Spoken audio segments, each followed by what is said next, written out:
नमस्कार, देसी मराठी रेसिपी मध्ये आपलं स्वागत आहे। आज मी पावट्याचं आणि बोंबलाचं कालवण करणार आहे। त्यासाठी मी इथे बोंबील साफ करून घेतलेले आहेत आणि पावटाही निवडून घेतलेला आहे। याला वालही म्हणतात, पावटाही म्हणतात। चला तर मग पटकन आपण रेसिपीला सुरुवात करूया। हे बोंबील मी साफ करून घेतलेले, आता मी हे असे भाजून घेते।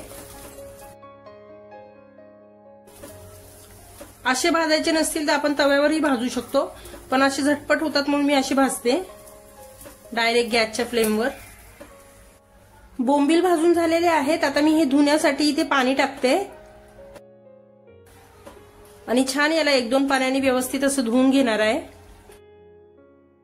बोंबील इथे मी धुवून ठेवलेले आहेत आणि मसालाही करून घेतलेला आहे। यामध्ये सुक्क खोबरं आहे, थोडंसं लसूण आहे। लसूण मी सालासकट घेतलेला आहे, माझ्याकडे गावठी लसूण आहे, ते फक्त चोळून टाकणार आहे। इथे आलं आहे आणि कांदा भाजून घेतलेला आहे, थोडीशी कोथिंबीर आहे, 1 हिरवी मिरची आहे, खोबरंही मी भाजून घेतलेलं आहे। आता मी याचं वाटण करून घेते। वाटण थोडंसं वाटून झालेलं आहे। ही धने पावडर आहे, 1 चमचा इतकी ही घालते मी। भाजून धने थोडेसे फिरवून घेतलेले मिक्सरला। आता हे पण याच्यासोबत टाकून थोडं थोडं पाणी यूज करून मी हे वाटण तयार करून घेते। इथे माझं वाटणही करून तयार झालेलं आहे। आता आपण कालवण बनवूया। कढई ठेवलेली आहे मी। आता कढईमध्ये मी 2 चमचे इतकं तेल घालते।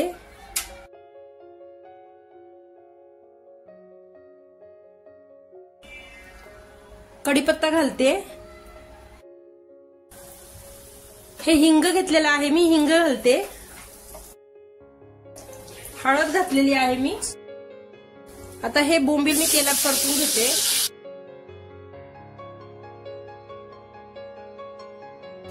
इथे मी गरम मसाला घेतलेला आहे, 1 चमचा, मोठा चमचा, आणि लाल मिरची पावडर घेतलेली आहे, ही घालते।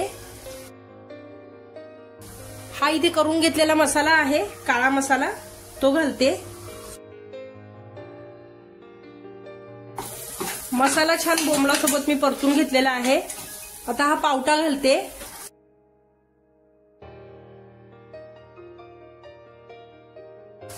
मिक्सरचे जार धुवून मी पाणी घातलेलं आहे। 2-2.5 ग्लास मी पाणी घातलेलं आहे। आता चवीनुसार थोडंसं मीठ घालते। मीडियम गॅसवर मी हे कालवण 10-15 मिनिटं शिजवून घेते। कालवणाला थोडीशी 1 उकळी आली की मी असं अर्धवट झाकण ठेवून स्लो गॅस करून कालवण शिजू देणार आहे। 15 ते 20 मिनिटं झालेली आहेत। कालवण छान घट्ट झालेलं आहे। पावटा बघूया शिजलाय का। शिजलेला आहे। हे शेंगदाण्याचं कूट आहे, भाजून शेंगदाणे मी मिक्सरला फिरवलेले, ते घालते 2 चमचे। तर इथे माझं पावटा आणि बोंबलाचा कालवण तयार झालेला आहे। कसं दिसतंय मला कमेंट करून सांगा आणि माझी ही रेसिपी आवडली असेल तर लाईक करा, शेअर करा, सबस्क्राईब करा।